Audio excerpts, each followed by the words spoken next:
Thajanangai oiriba paukra memla tentak na thamjagi Delhi da ngasi Chuchampurdagi Teresa sai kunga mathoi kaubi nupi Max Kuki ni hai ma ngasi siraga leramle hari aduga kari maramgi sibano haiba husumaki oinadi khangmangamdri hari makhataba update mem ngaminasi amaromdana Myanmar gi current state ta leiba Kwa current township ta rebels singi gari khamduna leiringai da military army na bomb thadaraga thugai khri hari rebels singi amna sokpa amasum ashi ana yaureba paw musu update tongnarakli makhataba update myam punang ngaminasi Indo-Myanmar border road po anaw national highway oina lakthok-lagani Indo-Myanmar border road ki project kana paikhatli amadi lambi asi anaw national highway ama oina lakthok-lagani haina road transport and highways ki minister of state Ajay Tamtana phongtokri haribo wafam singarang hotel class granada pangtokkiba pawmi sing unabada phongtokkibani makna hai kilometer 7 yang kai nipan sangmi Indo-Myanmar border road ki project hauzkana sathari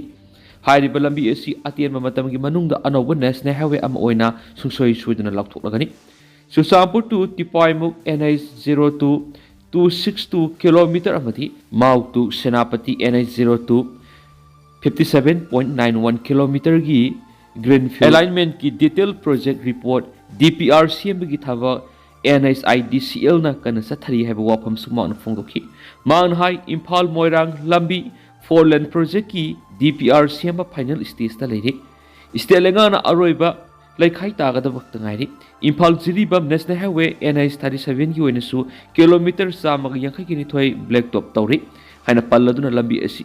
senwa sai inglisingani ga kunga manga kunga taruki manungda losilagani khongthang asina lengakna lambi asigi lambi thongi phibam sing fogana bigidam lokhalapa khongthangi manungsana pangtokni khongthang asina Manipur amadi laiba asigi awang pokki miyamda sauna kana ba piragani hairi Ministry of Road Transport and Highways Makhad Manipur gi oina laidiba national highway taraga mathoi gi kilometer lising amaga satre ko humdraga mari samgat pegi thabak sathari thaba asi state ki PWD amadi NHIDCL na tawbone heba wapam phungtuki mangna hai hairiba thabak sing asigi manungda highway gi kilometer satre ka nifu go teret upgrade tawba amadi black top tawba lori hana single lane or leramba sing two lane lemhauriba kilometer sahunga kunthra ga nithoi su Financial year 2026-27 gi manungda losilagani hauji ki oina tungan ba project yang khaiga mathoi gi makhada haukiba sahi mangarom sida lupa crore lising taragani thoi sangna thabak tawri heri UPSC na lawa Civil Services Main Exam 2025 Personality Test sarugyana ba Manipur gi candidate khara qualify ori Union Public Service Commission UPSC na lauduna pangtokkiba Civil Services Main Examination 2025 ki tuan ba sanggeng singda mathang mai paglakpadigi examination asigi aroiba saruk oiriba personality test sarugyana ba Manipur gi candidate khara qualify oiri hari hariba wafam asi agency ki pawa man phongdokladuna makhatana hai examination asigi aroiba sanggeng oiriba personality test sarugyana ba kidamak mai paklaba candidate singi manungda Rahul Moirangthem Ningthaujam Rishikanta Kangjamam Yumnam Rajkumar Dayanda Kelvin Ginminland Zau Liangau Sang Buwalnam Z Thamuan Lat Guiti Endes Aribam Dr. T.A.S. Bapanizon Amasum Wohengbam R Singan Singwe Yaurehri Agency ki pawsh na makatana haibada candidate singasi ki matakta atopa kharasu personality test asida yawagi qualify oiri adumaina makhui gi maming mathari confirm tawdri hari Panmayabadi UPSC na examination asi saliba sahi sigi August kungani thoi gi horaga kunthra matui phaw pangthokki bani examination asigi candidate singi official data gi matung ina candidate lak tara rom na saruk yana ba apply torokhi begi manungda candidate lak manga ga lising marfo go humdoi ga sani ga tara go humdoi na saruk yakhi bani makhoi gi manungda gi candidate lising tara mari ga satru ga kun ga tere na Main examination na saruk yana bagi dama qualify urakhi bagi manungda candidate lising ani satre ka kunthra ga taruk khaktama examination asida mai pakhi bani hari Turkey gi cargo plane kaibada military personnel kun sikri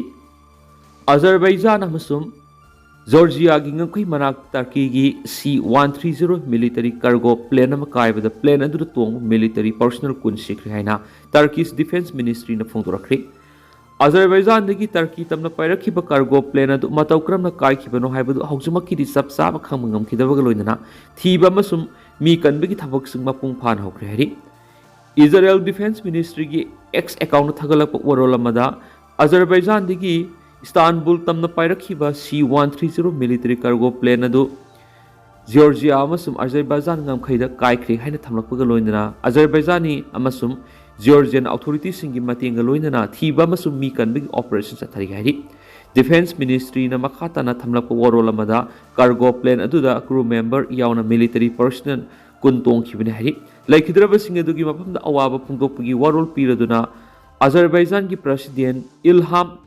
Aliyev na military aircraft ama kahibiki pauta khibadu Turkish Air Force kini plane adu Azerbaijan gi ganjadagi paikraba matungda Georgia gi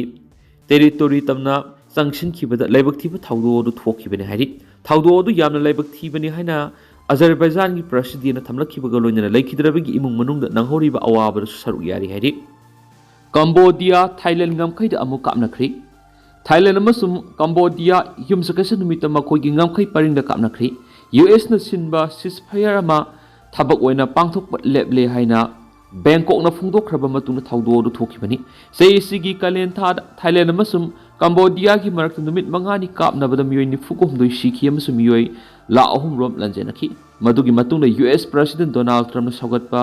ceasefire ama sanakhi adumaina mak ningthokaba numita Thailand na ceasefire du ngakna satpa lepkhi anauba phumba landmine ama pokhaibada laiba asigi lanmi mari soki haina Bangkok na haikhi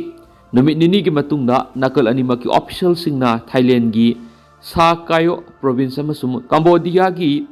Benti Meske province ki marakta numai kapna ki haina phongdokhi Thailand gi lanmi singna misam singna numai kapsin ki haina Cambodia gi information minister net phongdokhi miyoi manga soki haina local authorities sing haikhi Royal Thai Army gi spokesman Win Thai Sabari naiki Cambodia gi lanmi sing nungthil pung mari taba matamda territory da nomai kapsilakhi amasum laiwa asigi lanmi singna khuthanki minute 10 rom kapnaraba matung santi lakhi hena maana sirol amada phongdokhi Thai gi mekiri siba natragan sukpagi paw mat leiti hena maanaiki makhongna ma I thokpa nupa ma ambulance amada layengba yauna asokpa misam singni haiba utpa photo amasum video Cambodia gi information ministry na thagalakhi region asida friends ki loilam lengak matamda yatlamba sahi sama helaba ngamkhai gi matangda Thailand amasum Cambodia gi marakta yetnaduna lakli July thada fighter jet misal amasum khong lambi sijinaduna lewani ngamkhai paringda kana kapnakhi Tramdana tana China gi diplomat sing amasum Malaysia gi Prime Minister Anwar Ibrahim na miyeng sanglaktuna July 18 na ceasefire ama satnaba hokien spouse na mukhatari Malaysia gi Prime Minister Anwar Ibrahim Association of South Asian Nation Bloc ki chairman makoina mamang thada joint declaration ama sahi tawki amasum asobo khulai sing laukthoknaba yanaba purakhi amasum ceasefire monitoring border da changduna yengsinba yanki ceasefire duna lamgi yetnaba loisinba ngamdre haina expert singna haiki tramna ceasefire du yengsinaba Kuala Lumpur da paikhen su paus da phongdokli thiba khangdraba yamdrabada migrant ni fugani thoi siramlagani khalle IOM Libya gi samudra khongban manakta rubber gi hi ama lukraba matung yamdrabada migrant ni fugani thoi thibada phangdre amasum siramlagani haina lawre haina International Organization for Migration Yumsakation numita phongdokre miyoi nifuguma panpurapu hi edu Albari oil field manat samudra da lukraba matung numit taruk samudra da isial na puningba maikei da puduna laklaba hingau botaret Libya gi authorities sing rescue thokhiari